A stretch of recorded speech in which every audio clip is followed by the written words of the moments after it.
In my last life, the extreme cold apocalypse arrived. I lay on the cold bed, waiting for my husband, who was going to get the air, dropped supplies, to take my last piece of chocolate, but he never came back. In the end, I froze to death on the powerless, cold bed. When I opened my eyes again, I had returned to 3 months before the disaster, and I found out I could hear everyone's inner thoughts. So it turns out my husband wasn't actually going to get supplies. I was still immersed in the despair of breathing in icy air when I suddenly felt warmth. When I opened my eyes, I found everything had returned to before the disaster. I was at home, covered with a thin blanket, with the air conditioner on. The weather in August was exceptionally hot this year. I opened my phone and saw the time. It turned out to be 3 months before the disaster, which was 6 months before I died. Baby, you're awake. My husband was alive beside me. Suddenly another voice spoke. Damn it, why is he awake so early? What a buzzkill. But I need to quickly delete the messages with Nova. Whatever, she never checks my phone anyway. I'm kinda reluctant to delete those pictures. I'll decide later. I looked at my husband, who hadn't opened his mouth, and was terrified. But the voice was unmistakably my husband's voice, just a bit more ethereal than his normal speaking voice. Husband, I called him, trembling. Yeah. What's wrong? Hungry. What do you want to eat? I'll make it for you. Then that ethereal voice spoke again. Damn it, I still have to get up and cook for her. That dead woman is so troublesome. If it weren't for those apartments, who would bother to serve her? I was still confused. What was this voice? What exactly happened? I was still immersed in the cold of death, and everything that happened suddenly left me bewildered and at a loss. My name is Theo, and I've been married to my husband Levi for 3 years. 3 years ago, my parents strongly opposed it because Levi is a typical Phoenix man from a poor rural background who marries a richer woman for money and status. But his meticulous care for me made me resolutely, secretly marry him. My parents own supermarkets locally, with several chain stores. Our family is considered well off. Plus, my parents had the foresight to buy several apartments early on when housing prices hadn't risen yet. As housing prices soared, our family's net worth easily surpassed 10 million. My parents were very angry about my private marriage, but there was nothing they could do. They just transferred a small apartment in the city center to my name. And I also kept my wits about me and didn't tell my husband about my parents' assets. I'm currently working as a PM project manager at an internet company. Luckily, the projects I participated in have had good results, and I've also gained some connections. Levi works in sales at an insurance company, specializing in custom private insurance investment and financial planning for affluent individuals. Over the years, with my introductions, he's also made quite a bit of money. Our life is going very well, and my parents have gradually let go of their worries and started to slowly accept us. I also have a very good bestie, Vega. We were also college classmates. Actually, she and my husband Levi were both my college classmates. We've known each other for almost 10 years now. But in the previous life, 3 months later, on November 15th, the temperature suddenly dropped rapidly. Within just 2 or 3 days, the whole world was frozen in ice, followed by blizzards and extreme weather that destroyed all transportation, and our city fell into silence. Fortunately, I sensed something was wrong from the start, and quickly brought my husband back to my parents' home, which is in a neighborhood next to one of my parents' supermarkets. Then we frantically moved all the supplies we could carry back home, but we were still conspicuous, and many rioters near the neighborhood took the lead in looting supplies, and the supermarket was completely ransacked. Fortunately, we managed to bring some supplies back home. However, supplies were limited, and soon water and electricity were cut off. We had many people, so supplies quickly became scarce. Fortunately, the country was also actively involved in disaster relief at this time. But due to the destroyed transportation, aid could only be delivered by air. Many supplies were scattered in every corner of the city, and I had a cold at this time. My parents were worried about me and told me to rest at home, so they went out with Levi and 2 others to find supplies. Before they left, my mom secretly slipped me a piece of chocolate and told me to keep it safe. Little did I know, only Levi came back, crying and saying he got separated from my parents, and there were too many people Chang ing for supplies, so there was nothing he could do. I waited anxiously for a few days, but my parents didn't come home. I was heartbroken, but there was nothing I could do. Without food, my body temperature dropped rapidly. Matteo said he had to go find a way again, and asked if I had completely run out of food. He was preparing to go out and try his luck again. I was very worried, but we couldn't both starve to death, so I put all the warm clothes I had on him. In the end, I took out the chocolate my mom left me, hoping it would help him regain some strength. Who knew he wouldn't come back for a day and a night? My cold worsened, and with no food supplement, I starved to death at home. Waking up this time, since heaven has given me a chance to start over, I will seize this opportunity to prepare well and then survive. But what was that strange voice? I was still completely confused. Honey, I'm sorry, I can't cook for you. A client just changed the time at the last minute, and I have to go out quickly. Order something you'd like to eat. Matteo's voice came from the bathroom, followed by that ethereal voice. Done. This woman is still so easily fooled. Who wants to cook for her? I have to hurry and find Nova. Damn. Her selfies are just too amazing. My heart skipped a beat. Those ethereal voices from before. Could this be his true thoughts? Then him and Nova, husband and best friend. Is this a cliché plot? I shook my head. It must be that I just came back to life, and these are all hallucinations. The door closed quickly, and I was still a bit dazed sitting on the bed. After getting up and washing, I didn't have much appetite. I was still thinking about the apocalypse in 3 months and constantly planning how to get through this disaster. I still need to go home, but I need to reinforce my home security and figure out how to keep warm and stock up on supplies. I need to sort things out. Anyway, there are still 3 months, so I'll plan first and then decide. No rush. I went to work in a daze and confirmed one thing. I can hear everyone's thoughts. As long as I want to, I can hear their true thoughts just by moving my mind. For example, the security guard at the door had the song Apple Scent playing in his head all day, and almost all my colleagues were complaining about the interns they were working with. For another example, I discovered that my boss really had an affair, but it wasn't with his assistant. Although I had gossiped about it many times with colleagues and found many clues about them, there was no solid proof. But when I heard the serious-looking boss sitting in his office, seemingly checking my version progress, while inwardly thinking about telling his wife he had to work overtime and then go sleep with the head of the sales department, my pupils almost exploded, because the head of the sales department is a man. Oh my God, it's so frustrating to have so much gossip and not be able to say anything.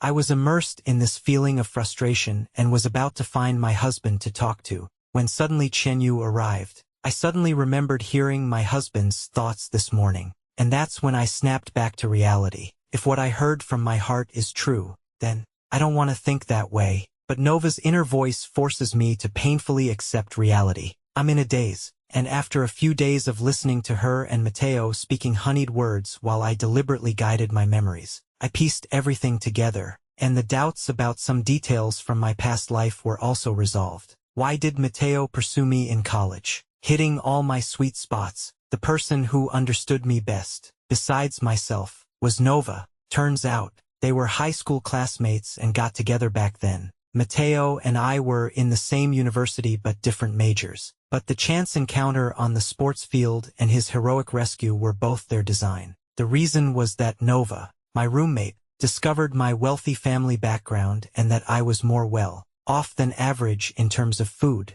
clothing, and daily expenses. So she got greedy. She had her boyfriend pretend to pursue me, then marry me, and then wait for an opportunity to cause an accident so he could inherit my fortune. What a vicious scheme. Such patient people. Counting from the chance encounter when we met in college. It's been 7 years. They've been planning for a full 7 years and executing it for 7 years. During these 7 years, I argued with Matteo many times and would always confide in Nova, crying to her. Afterward, Matteo could precisely change all the habits I disliked about him and fulfill all my emotional needs. Sometimes my parents would extremely push me to break up, but I endured it all. I even asked myself why I was so devoted to him. I didn't know. I just felt he was too good to me, and I couldn't let him down. Now that I think about it, it was their collusion that made all my dissatisfaction see his changes. and I mistakenly believed that his love for me and his thoughtfulness for me were unmatched,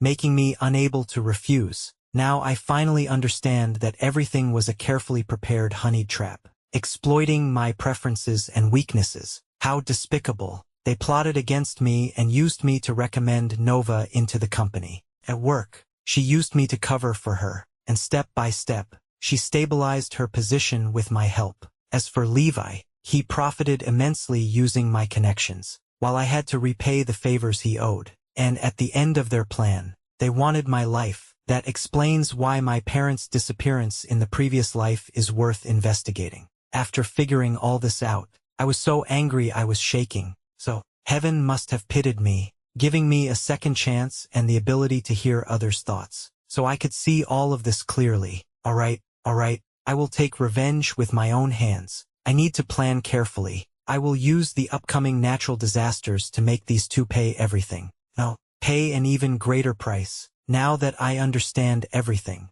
I desperately want to see my parents. In my past life, because of Mateo, I often argued with my parents and rarely went home. Thinking back, it's truly damnable that it was me. As soon as I got off work, I drove back to my parents' house. My mom opened the door, and I felt like I hadn't seen them in centuries. I hugged my mom and cried uncontrollably. I heard my mom's thoughts, anxiously wondering, what happened to my child? Was she wronged? And my dad, rubbing his hands together, muttered in his heart, Levi, he definitely bullied my daughter. I'll make him pay. A warm current flowed through me. So my home, my parents were my last harbor. I still want to stand with my parents. The first step of my revenge plan is to first build our own fortress with my parents. After calming my emotions, I told my parents the whole story. I saw my parents standing there, looking at each other without daring to speak. After all, this kind of doomsday,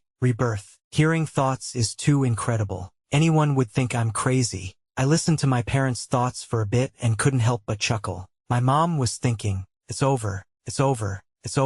Ran has gone crazy. I need to quickly register at Peking University 6th Hospital. I need to get a specialist appointment. My dad was thinking, what's the meaning of this? Has my daughter gone dumb? But if she can stay away from that scumbag Levi, so be it. If she's dumb, I'll support her. I felt both annoyed and amused. To make them believe me, I spoke their thoughts. My parents were astonished for a long time, and after many tests, they finally believed me. My dad asked me with a smile if I could go with him to meet the new supplier and see what that kid's bottom line price really was. Haha, my calculating dad. I said there are only 3 months left until the extreme cold apocalypse, so let's not restock. Let's quickly think about how to survive in this weather. Besides, I've discussed it with my parents. They don't want to see Mateo and Nova. I have my own arrangements for them. I'm afraid their acting skills won't hold up if they go, especially my dad. I feel like he'll throw a punch at him any second. My mom has also been scolding him and my bestie Nova. I didn't know about their dirty deeds before. My mom treated Nova so well, often buying me 2 of everything. Now looking back, it's all for nothing. Worse than nothing. The schemes of these years, the blood debt of the past life. Can it be repaid just by getting beaten up once? I returned to the company, and coincidentally, we had an outsourced project that needed a project progress manager. This person would need to be stationed at another company for a period of time, because that company was in the suburbs. The company had been mobilizing for a long time, but no one was willing to go, and the project was shelved. I went to the boss early in the morning to apply. The boss stood up excitedly and said I was the company's great savior. The project progress there was extremely slow and the cost was very high. If it dragged on, the project would fail, and the previous investment would be wasted. The boss promised me that he would give me extra subsidies and credit me for performance. I smiled. With the apocalypse coming, all these things are just uncertain. The reason I'm still working and haven't quit is to keep Nova and Mateo in check and start my plan. In the evening, I complained about the boss with Mateo for a long time, saying I wanted to work in the suburbs where there were dormitories, and I would live in the dormitories there. Mateo said verbally that he was reluctant to part, and followed me in cursing the boss, but he was overjoyed in his heart, already planning to bring Nova to his home after I left. I held back my disgust, packed my things, and set off. Over the next month, my dad quietly sold a few houses and bought a detached villa with 2 basements at the foot of the mountain in the western part of the city. Then, he has been in the supermarket business for years, so he's more familiar with anti-theft measures and renovations than I am. First, the original courtyard wall was demolished, and the courtyard wall was rebuilt with reinforced concrete and other explosion-proof materials. Then, the doors and windows were replaced with bulletproof glass doors and windows, and anti-theft windows were added. Solar panels were reinforced and installed on the roof, and fearing it wasn't enough, solar panels and batteries were also installed throughout the courtyard, along with a retractable canopy. Mom was responsible for stocking up. Mom, who used to be in charge of procuring and stocking shelves at the supermarket, went back to her old profession and was really adept at it. The shelves arranged in the villa clearly and meticulously designated what items would be placed in each room. She was much better than me, the little scatterbrain, and I was responsible for buying cold weather clothes, bedding, honeycomb briquettes, and other things online, to avoid attracting attention. We bought everything online or in the neighborhood where my parents lived, and then my dad drove a truck to move them into the villa in the west of the city, batch by batch, after dark. During this time, I secretly returned home during the day and installed several pinhole cameras powered by batteries. I got clear pictures of their shameful behavior. My original plan was to release the videos to humiliate them both, and then leave the rest to the extreme cold apocalypse. But when I went home this weekend, I changed my mind because I unexpectedly discovered that Levi and Vega also seemed to be stocking up. Did they know something, or was it a coincidence? I've been in the suburbs these past few days, and I have to go back to the company for a weekly meeting on Friday. But during the weekly meeting, I noticed something unusual. Nova's inner thoughts told me that she had been planning how to stock up. She was even considering causing an accident to kill me in advance so she could take over my house for stocking up. Did she know the apocalypse was coming? But she kept thinking about how to buy slow, acting poison and how to poison me. I decided to find the answer from Mateo. Came home from work. Mateo still hadn't returned. I knew the two of them were plotting. Shortly after, he returned too. He was spouting cliches and sweet talk. I used to enjoy it, but now hearing his wicked thoughts makes me sick. I'm forcing myself to play along. What golden eagle, 100 flowers, flying apsaras, they should all give us an award. Through their thoughts, I slowly understood. They indeed knew that a disaster was coming, but they weren't reborn like me. Mateo had recently connected with several heavyweight tycoons, and they were all hoarding goods. The shrewd Mateo had sensed something unusual. After some probing, he vaguely learned that the world was about to face an extreme cold disaster, estimated to be a few months away. He was still unclear about the specifics. Originally, I planned to disappear quietly before the disaster, without telling them, and leave them to fend for themselves. But now, knowing about the disaster, they've started hoarding goods, which means they might very well survive it. And the poison, colchicine, they want to kill me with, is now in the scumbag's bag. I must think carefully about what to do next.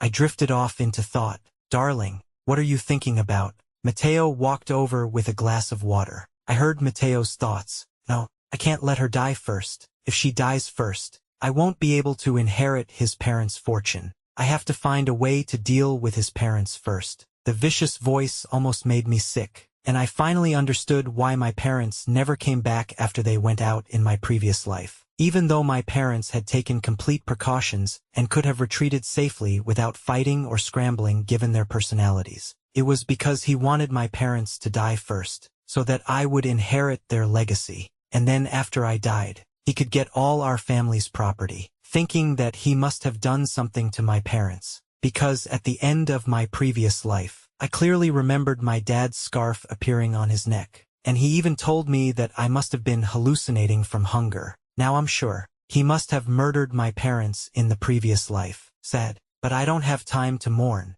I said I was too tired recently and felt unwell. I used an excuse to go to sleep first. Lying on the bed, I could still hear his thoughts, planning to tamper with my dad's car. I knew I couldn't go on like this. I could guard against him, but I couldn't guard against him 247. I thought about it and had a rough plan in mind. The next day, I went home, and after discussing it with my parents, I returned to the company and resigned immediately. Before resigning, I happened to catch purchasing planning the employee benefits for National Day. I couldn't help but ask Sister Wu, who was in charge of purchasing, if we should give out some grains, oil, or winter supplies this year, as a friend of mine at the Meteorological Bureau said it would be a cold winter. Sister Wu seemed skeptical but said she would think about it and report it to the boss. When I resigned to my boss, he was very reluctant, saying I didn't have to go if I didn't want to be dispatched. I declined. After all, saving my life is the priority in the face of disaster.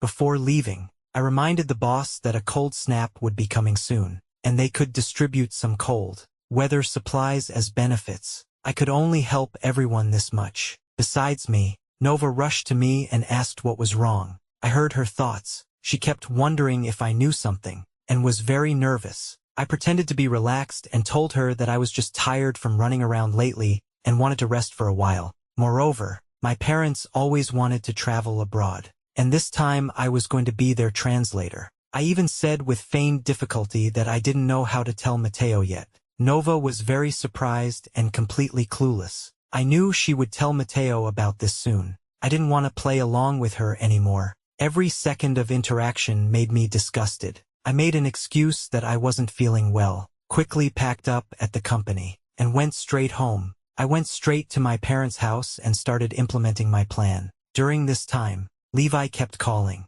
but I didn't answer any of them. Only after finishing the ribs my mom stewed at home that evening, I lazily replied to him on WeChat, "Sorry, Mateo, I don't know how to tell you. My parents want to travel abroad, and I'm worried about them. They also need a translator, and with work being tiring lately, I want to rest and accompany them out soon." He replied to my message, Ran, you can tell me anything. I support whatever you do, and I'll find you wherever you are. I'm at my parents' house, but you still shouldn't come. You know my parents. They won't give you a warm welcome if you come. I'll be back tomorrow." After speaking, I ignored him and quietly turned on the home monitor. I secretly opened my phone to watch the monitor and saw Levi calling Nova. Nova probably asked him to quickly find a way to poison me, but Levi disagreed, persuading her that they needed to deal with my parents first to get all our family's property and the supermarket. Nova was convinced, and moreover,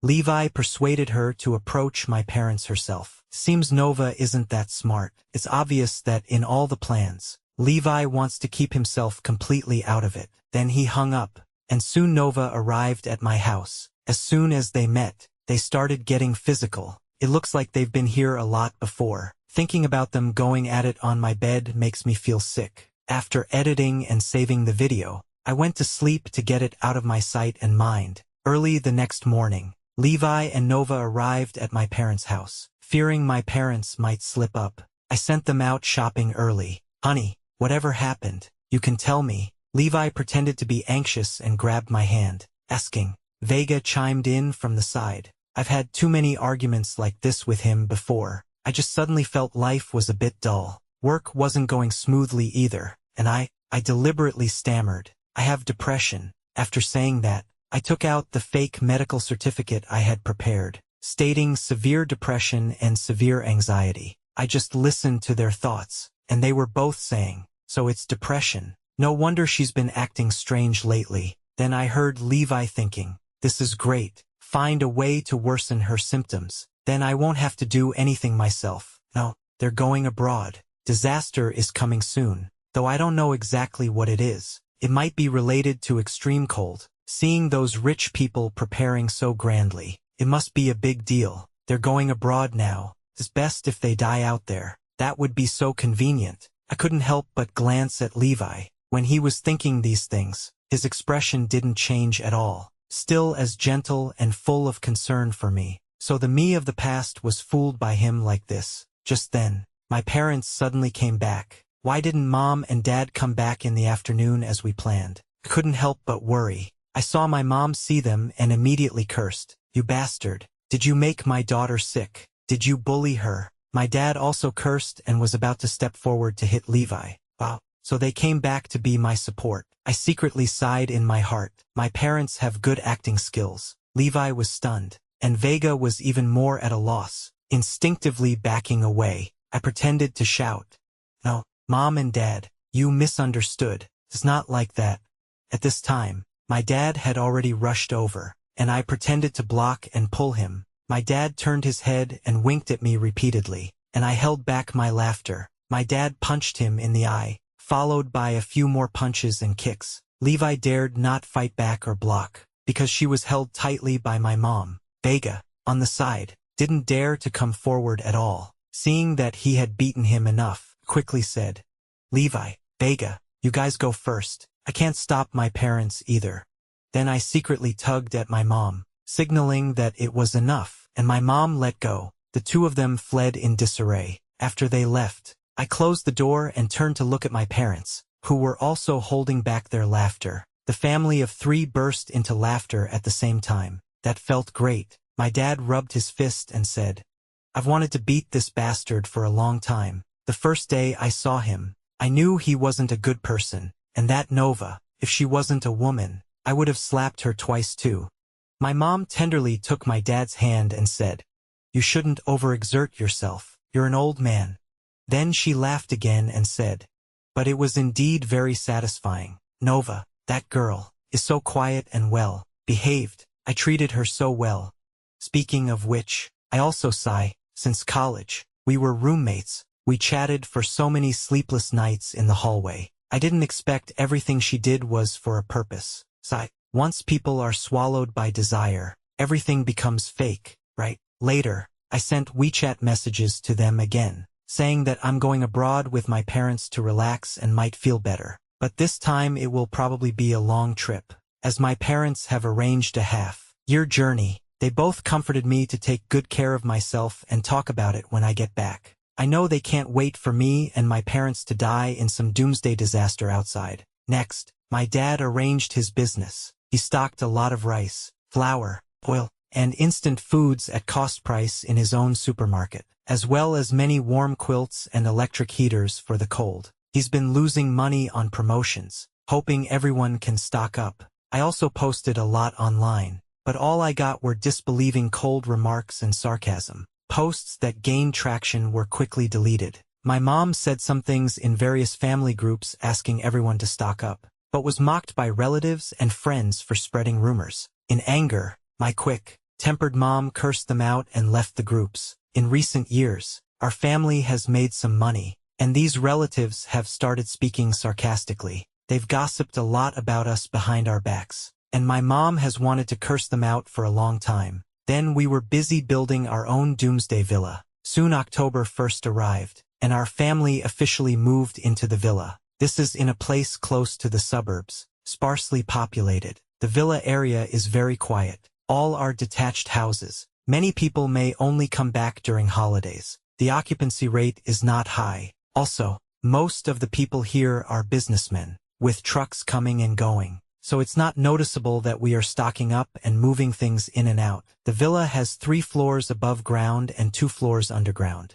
Originally, there was a swimming pool on the 2nd underground floor, which was filled with all sorts of goods like rice, flour, oil, and grains by my mom. My mom also told me that the swimming pool is great because it has waterproofing, so we don't need to do damp proofing separately. The first underground floor will serve as our family's living room in case the temperature gets too low. A bathroom and kitchen have been installed, and 2 rooms have been added for our convenience. Then things like honeycomb briquettes are piled up in the hall. Multiple ventilation pipes have been specially added. Then a fireplace was built, intended for heating. The upstairs is all used for stocking up. Over a dozen super large freezers are full of pre-packaged frozen meat. My mom used supermarket shelves to categorize and place all the goods in the upstairs living room, hallway, and rooms. They are divided into daily necessities, convenience food, snacks, drinks, etc. And then medicines were prepared to have a medical area, as expected from someone who ran a supermarket. She even prepared shopping carts and baskets, making it convenient to pick up supplies each time. My dad's eyes got watery. He held my mom's hand and said, It's been over 30 years, right? Back then, we were just starting out with our supermarket. I handled the sourcing, and your mom handled stocking. Every time the goods arrived, they'd pile up like a mountain. Your mom single-handedly, like an ant-moving house, organized everything so neatly. That's how our supermarket grew to what it is today. I was also touched when I heard that Mom and Dad supported each other all the way, sharing hardships. Now that our family is together, we can definitely get through this difficult time. Dad is getting old too. I guess I have to take on the responsibility for our family. I bought fitness equipment and started working out every day. If the apocalypse comes, I hope I can protect myself and my family. Under my lead, Mom and Dad also started working out actively. My mom also set up a lot of planting boxes and lights that simulate sunlight, preparing to grow vegetables indoors so we'll have fresh vegetables to eat. My dad bought a diesel generator and over 30 barrels of diesel to ensure a power supply. He was worried that solar power wouldn't be enough if the power went out. I also installed a complete set of monitor equipment at the villa to ensure the security of our home. During this time, I was also monitoring the movements of Levi and Vega. They basically stayed at my place every day, and it seemed like they intended to stockpile supplies in my house to survive the disaster. But I had already secretly transferred all the money from the joint account I shared with Levi. Levi called me in a panic, and I told him I couldn't pick up because my expenses abroad were too high. He kept asking me on WeChat why I was out of money. I told him I invested it in financial products that would mature in 6 months and were very safe. He was very anxious, but there was nothing he could do. Then I opened the monitor and saw him arguing with Vega at home. Vega accused him of not being willing to spend money to stock up. Levi said that he really used the money to buy financial products. The two were arguing intensely. I ate potato chips and watched them argue, feeling great. Later, Levi finally managed to appease Vega. I have to say, Levi is quite skilled when it comes to appeasing women. Then, for the next few days, I watched them move things into the house one trip after another. I saw that most of what they bought were convenience foods, as well as cases of water and drinks, and some small electric heaters. It seems they already knew that extremely cold weather was coming. I thought for a moment, and an idea formed in my mind. Gradually, the day of the last life's extreme cold apocalypse drew closer and closer, and it was already November. I told Levi on WeChat that we were still in Country X and would need 2 months to return. He repeatedly said okay, told me not to worry about the time, to have fun, and to relax more. He was afraid I'd come back early. My parents and I felt safe at home. Looking at the stocked goods filled us with a sense of security. But because there were too many foods stocked at home, mice started to appear. Luckily, my mom was smart and picked up 2 stray cats. One was a large orange cat, named Dodgy, and the other was a Chinese Lihua cat, named Dolly, with Dodgy and Dolly providing protection. Our food and rat problem was perfectly solved. Following this, my mom bought a large batch of pet supplies, cat food, cat litter, cat toys, and pet them whenever she had time. November 15th, it started to snow. Everything was the same as the previous life. I cut off contact with Levi, and only checked on what they were doing from time to time through the monitor. As expected, the two of them have been living at my place permanently, preparing to get through the extreme cold disaster. What they don't know is that a good show is waiting for them. The snow changed from small snowflakes to goose feather, like snow. By night, it turned into clumps of snow directly hitting the ground. The temperature also dropped sharply, from the original teens to -5 or 6 degrees in the early morning. Until the next day it was -30 degrees. By noon the next day, the snow had stopped, but the temperature had dropped even lower. It started to get windy, and the wind grew stronger and stronger. The country issued a disaster alert, warning of a nationwide blizzard of unknown duration and urging everyone to stock up.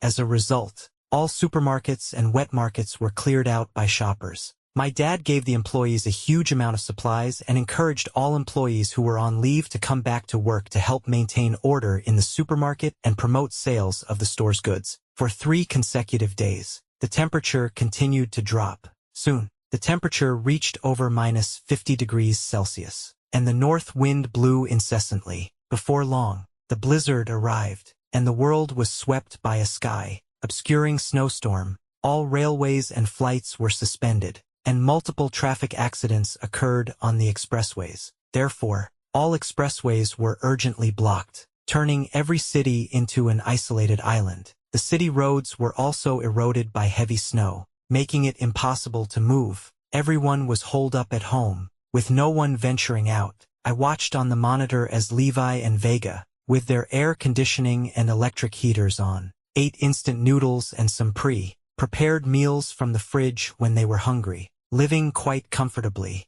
I sneered, "You'll soon pay the price for what you've done." We are all temporarily living upstairs, with air conditioning and electric heaters on full blast. The room temperature is 26 degrees, which is very comfortable. Mom cooked a table full of dishes, saying she wanted to make a good start for our upcoming disaster. Avoidance life. Dad also opened a bottle of wine, which Mom stipulated would be a one-off, because if we get sick due to things like alcoholism, we won't be able to get medical treatment now. Maintaining good health is all about having good living habits. A one-off. Whatever the wife says goes. Dad patted his chest and promised, "According to my memory from the previous life, there will be intermittent power outages in a week, and complete power outages in 2 weeks. That's when the real disaster begins." Now everyone has air conditioning and electric heaters, and they still don't know the danger is coming. However, many people have already started to prepare for the worst, scrambling to buy coal, alcohol, kerosene, and other consumables for heating. Gradually, everyone felt the danger, and almost all goods were snapped up.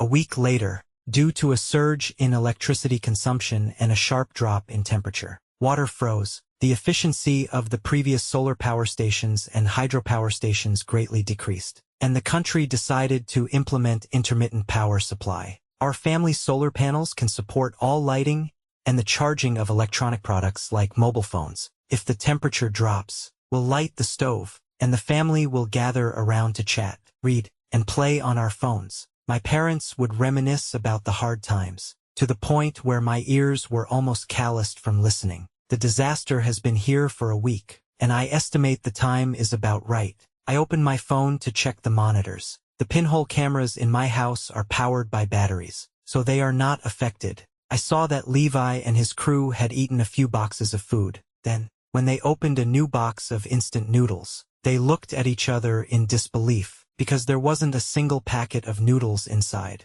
To be precise, there was nothing edible at all. It was filled with waste paper, foam, and stones, but no food. I sent a WeChat message to Levi. "How is it?" Surprised. Unexpected. He sent a voice message roaring, "Theo, you did this. Did you switch my stuff?" I watched on the monitors as they frantically opened box after box of items. The boxes underneath looked intact, but the contents were completely gone, replaced with foam, stones, and other trash. As soon as I discovered they were hoarding supplies, I figured out their movements. When they weren't home, I had my dad's supermarket employees help me switch the goods. Perfect swap, you could say. All the food they hoarded was replaced with trash, and even the water bottles were empty. The real food was long gone, sent to the employees who helped. When I told my parents about this idea, my dad slapped his thigh and said, "Brilliant, absolutely brilliant." Then he added, "It's my daughter's house, my daughter's home. If my daughter asks us to go, it's not illegal." And they helped me find a few seasoned pros from the supermarket packing team. They told them my husband was having an affair with another woman, and they were planning to start a business, and that she had also taken over my house. The employees were outraged and patted their chests, assuring me that their packing would be undetectable, and that even the weight could be simulated with high accuracy. So they thought they had stockpiled a whole house full of supplies, with only a small portion on the very top layer being actual supplies, to prevent them from discovering it early. The rest had long been replaced with trash. In the monitor, the two of them were going crazy. Levi was so angry he was smashing the wall. Their supplies were almost gone, and they, who thought they were well prepared, didn't restock. Instead, they were probably the first ones in the neighborhood to be targeted. Vega was still desperately unpacking boxes. When she finished unpacking the last box, she collapsed on the floor. After a long while, when the two of them calmed down, Levi sent me a WeChat message. Ran, my feelings for you are genuine. Have you been deceived by someone? I only stockpiled some supplies after I just found out a disaster was coming. Before this happened, No one knew if it was true or not. It's too fantastical. I was afraid it would affect your illness, so I kept it from you with a sliver of hope. I was also planning to give you a wedding gift when you came back soon. Where did you hide the supplies? Please stop joking. Okay, even now, this scumbag is still pretending. Supplies. I already gave them to the employees who helped. Saving them is better than feeding these two ungrateful people. I didn't say anything, and quietly sent screenshots of the video I had previously taken. After a long while, Levi asked, "When did you find out? How did you know?" I replied, "You've been plotting against me since college. I can't believe I was blind enough to be deceived by you two bastards for so long.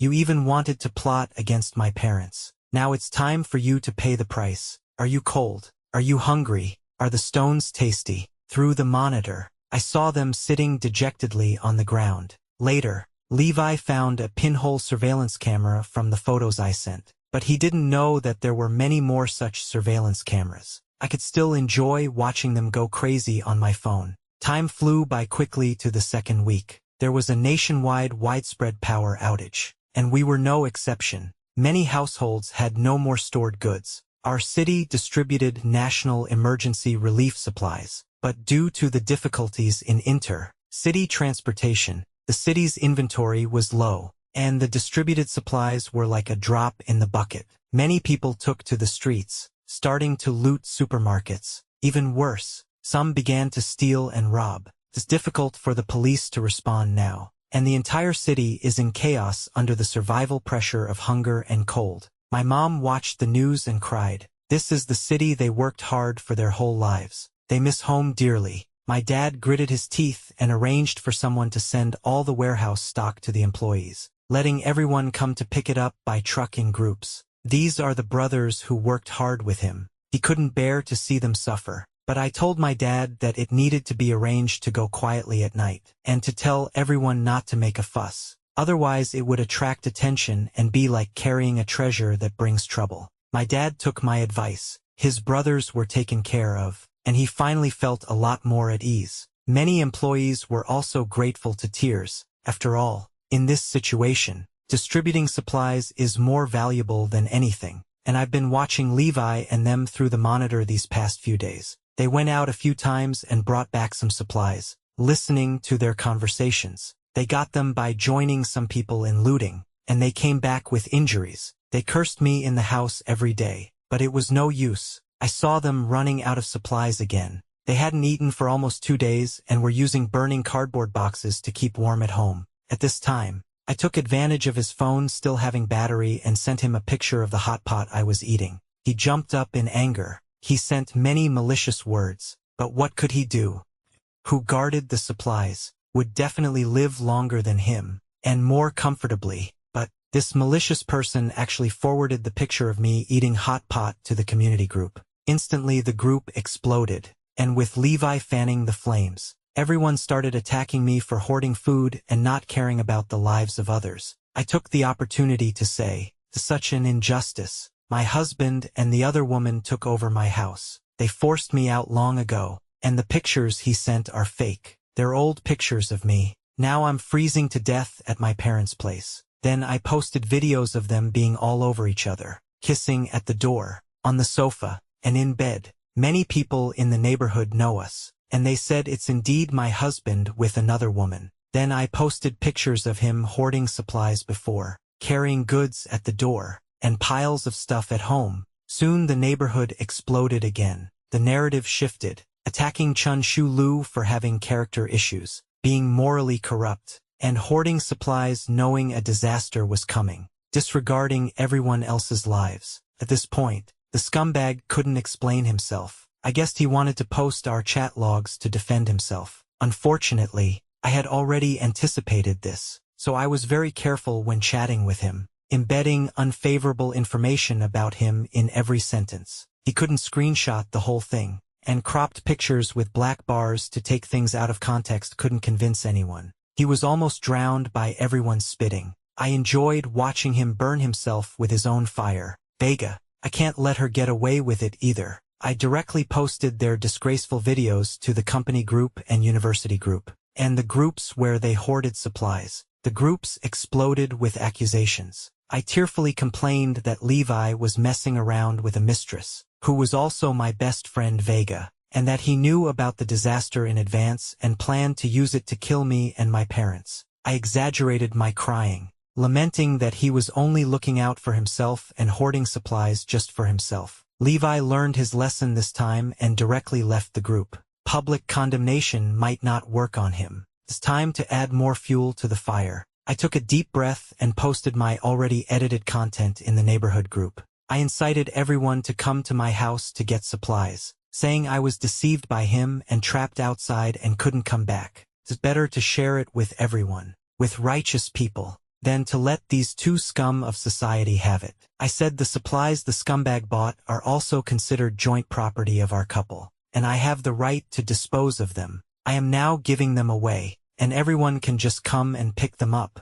I have changed the door password to 123456, and anyone can go. First come, first served. As soon as I posted it, the group suddenly went silent. I saw through the monitor that Levi was so anxious he smashed his phone. It was so satisfying. Then he fumbled to pick up his phone, probably wanting to change the password. But the door at home was linked to my main number, so I directly deleted his user permissions, and he couldn't modify it. When he realized this, he visibly panicked and started frantically moving furniture to barricade the anti-theft door. But soon people started arriving at the door. I saw the door being banged repeatedly, and a group of about 7 or 8 men, who looked like the big brothers from our neighborhood, broke down the door in a moment. Levi argued loudly, saying that I had hidden the things and it had nothing to do with him, and that he hadn't eaten for 3 days. But who cared what he said? All that met the eye were boxes of supplies, because they didn't throw them away as they burned the cardboard boxes for warmth. And this matched the photos I provided. How could people whose eyes were red with hunger believe what he said? They started rummaging through the house, naturally finding nothing. Someone said this kid is very sly. He must have hidden the food somewhere. I don't think it'll do if we don't teach him a lesson. As soon as they finished speaking, someone made a move. Levi was no match for so many people, and took many blows to his face and body, letting out an unbearable howl. Vega came up to stop them, but was also kicked several times by people who didn't care about anything. I found it very satisfying to watch. Then an even more comical scene unfolded. A few sausages and chocolates actually fell out of Levi's body, so it turned out he had hidden food on himself behind Vega's back. This made Vega furious too, and she yelled, "You son of a bitch! I haven't eaten for 3 days, and you've been hiding food. You son of a bitch! You even lied to me. Are you hiding more food? Where did you hide it? You son of a bitch!" Then Vega also joined the crowd and started beating and kicking Levi. I really enjoyed it. You need to give everyone a little something to keep them from biting him. I previously had the employees I helped hide some ingredients at home in some under-bed storage cabinets and other places that aren't often accessed. They were quickly found. And now everyone is even more convinced that Matteo must have hidden a lot of things. And they beat him even harder, holding their phones to check their shopping chances, and asking where all the supplies went. Levi really couldn't produce anything, and was quickly beaten to the ground, panting heavily. Seeing that they couldn't get any information, they took all the supplies, even the cardboard boxes, and gradually dispersed. I looked at the scumbag lying on the ground, and my best friend also lay on the ground, no longer helpless. I remembered how they schemed against me, approached me step by step, harmed me, climbed up step by stepping on me, and even wanted to harm my parents. In my previous life, Levi killed my parents and then took my last food,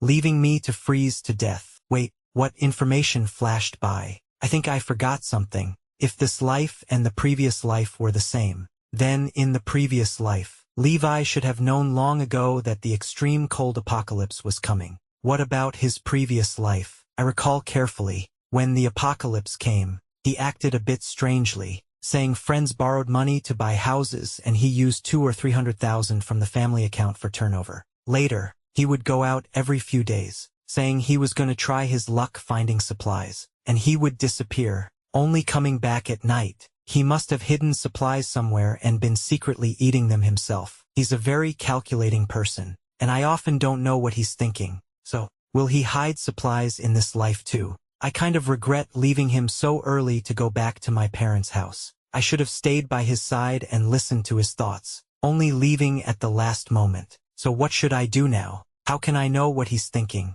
I can hear people's thoughts, but it only works when I'm with them in person. I can't hear anything through a video call. Soon, Levi, who had recovered late at night, quietly snuck out in the dark while Vega was asleep. My monitor was useless. He was trying to slip away. I was burning with anxiety, not knowing where he was going. Soon, I wasn't anxious anymore, because he drove away, and the car's navigation was logged into my account. I could clearly see his route. I could tell he was leaving the residential area, perhaps due to the roads. He was driving very slowly. He headed east, towards the direction of the neighborhood where my parents used to live, and soon stopped in a neighborhood near my parents. I suddenly remembered that, in my previous life, I saw him carrying a key I didn't recognize when he went out. Thinking back now, he must have rented a place nearby, so he definitely hid supplies for himself as a backup. He was just waiting for my parents and me to die so he could survive alone.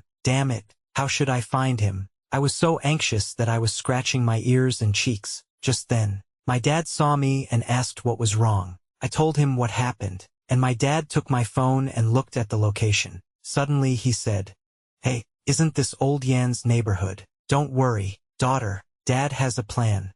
As I watched, my dad made a call. "Hey, old Yan, no need to thank me. No need to thank me. I need your help with something."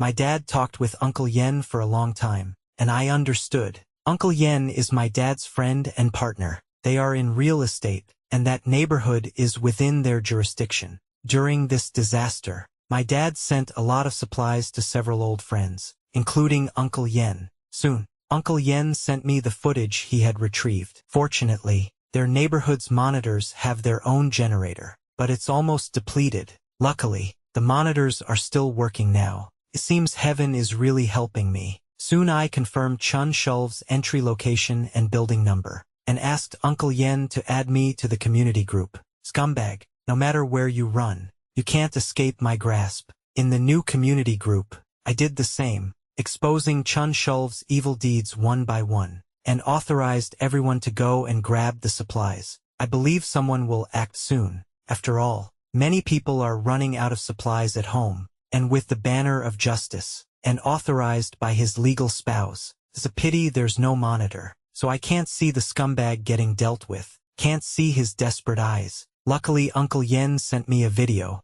because the monitor was in the hallway. I only saw that soon after I posted the message. Someone went to their door, smashed open the anti-theft door, and then everyone carried away a lot of supplies in bags. A few days later, Uncle Yen said he asked his friends over there to check, and Chun Shulv had frozen to death and starved to death in his rented apartment. I then checked the monitor at my place, and Vega also didn't eat or drink for a few days. She just lay there and never moved again. Upon hearing this news, I hugged my parents, crying and laughing, and sobbing. I said, "Mom and Dad, I finally avenged you." Who knew my mom cried even harder than me, hugging me and saying, "Silly child, I know your pain. You can let it all go now." Ever since my rebirth, I've known about the dealings of these two, remembering my parents who never got to come home in my previous life and myself starving to death in bed. I've always felt a heaviness in my heart, like a stone was pressing down. It's only at this moment that I feel incredibly relieved. From this moment on,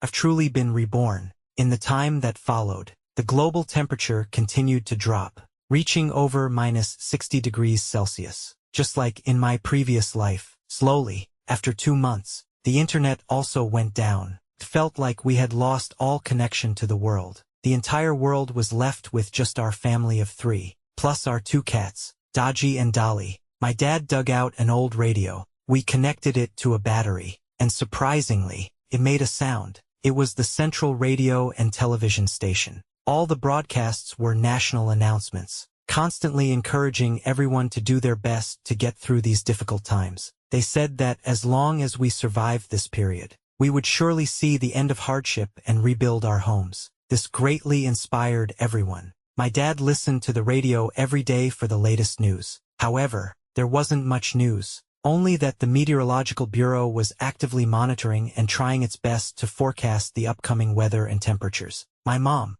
on the other hand, was much more relaxed. Every day, she found creative ways to cook different dishes and did yoga with me. When she had free time, she'd pet the cats and watch the TV shows I downloaded for her. Life was actually more comfortable than before the disaster. After all, before, the old couple had to worry about their business and employees every day. We went through a few more blizzards, and the temperature refused to rise. During this time, some people tried to break in, smashing the main gate and using cars to ram the courtyard wall. But our blast-proof gate and courtyard wall naturally remained completely unmoved. Later, someone climbed over the courtyard wall with a ladder, and our whole family's hearts were in our throats. My dad tightly gripped his cleaver, guarding the door, and I followed closely with pepper spray and a boning knife. But our house was reinforced like an impenetrable fortress, and they couldn't get in, so they all gave up and left. My dad then started bragging again about how reliable the renovation team he hired was. 3 months passed in the blink of an eye. What would happen next, and how long the disaster would last? I had no idea. In my previous life, I only lived for 3 months, and it was all thanks to my parents' supermarket stockpiles. If it weren't for that scumbag, my parents and I probably would have lived even longer. Even now, thinking about them makes my teeth ache with anger. But remembering their fate brings me some peace. Since I have a second chance to live, I need to live each day to the fullest. Every day, my mom and I pushed a shopping cart around our own supermarket, upstairs, selecting supplies. I would blindly pick ingredients, and Mom would turn them into delicious meals. My dad was responsible for the heavy lifting of carrying things for us. I also forced my dad to work out for an hour every day, and my mom and I did yoga for an hour. Our 2 cats, Dodgy and Dolly, would also imitate our yoga poses. They were just too adorable. In the evening, our family sat around the fireplace, warming ourselves, and then snuggled up to sleep in front of it. Occasionally, we would go up to the second-floor terrace. The terrace was already covered in heavy snow, and we had to clear the snow every time we went out. Then we would look into the distance. The sun was still shining brightly in the sky, but it seemed to have lost its warmth. At -60°C, no matter how many down jackets you wear, you'll be trembling with cold after 10 minutes. But we enjoyed it immensely. We often came to watch the sunrise, which reminded us that we were still alive in this world. Until one day, I saw that the originally all-white color in the distance began to reveal the original colors of the earth. I excitedly called my dad and mom to see it together. My dad quickly turned on the radio. The announcer on the radio, with a trembling voice, said that the temperature was starting to rise and that everyone should wait for spring to return to the earth. The casualties of this disaster are incalculable. But as long as people are alive, our country is here, and our hope is here. My dad was so excited that he shed tears for the first time, and my mom and I had already burst into tears. Let's see, the disaster lasted for a total of 13 months. Later, during the post-disaster reconstruction, the survivors built their own homes. I used my voice to talk business with my dad, dealing in building materials, and I met the love of my life. Of course, that's another story.